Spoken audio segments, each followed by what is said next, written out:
but they was underwater.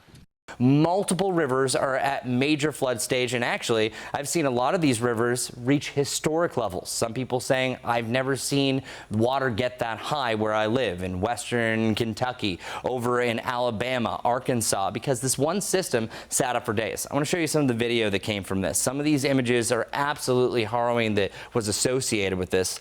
First off, you should never be driving through flooded roadways. We're looking at Alabama right now. Businesses had to physically shut down because you're not going to be going to your favorite coffee shop and the roads look like this. It's up and over the curb. Some were already seeing some of those levels that were reaching up to the height of mailboxes. That was over in Kentucky, and I'll show you that image right here.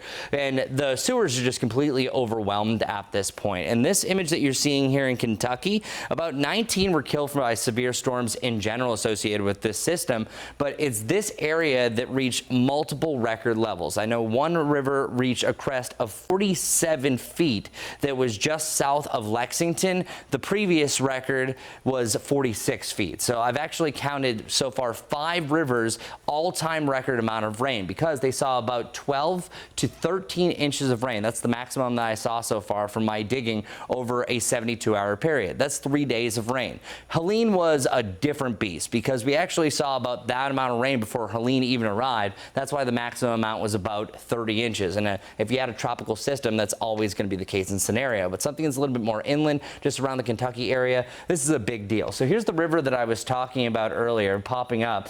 That crest is actually now on the way down. So it's only down about a foot, but we are going to see an active improvement over the next day or two. Usually it takes about a 2 to 3 day period for things to return back to normal, as long as you don't get any excessive rain associated with this. I do want to bring up a couple of my favorite flood stats that I like to mention during these events.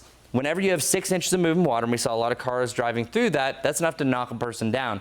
I've seen sad stories of people trying to just walk through a flooded sidewalk. They get knocked down, they get carried away. 1 foot of water is able to float a car, and 2 feet of water can float an SUV. Here's what some of the locals had to say in the area associated with this rain event. But it's never been this bad since we've been here, though. This is pretty bad, these last 2 here. Never got in the road like up there, you know what I mean? Our cars we parked across the streets never got in the road much. Yeah, never good when you have a paddle in areas that should be using cars or bicycles. So luckily they're going to have a break from the rain, but hey, it's the spring season, so another setup like this isn't out of the question.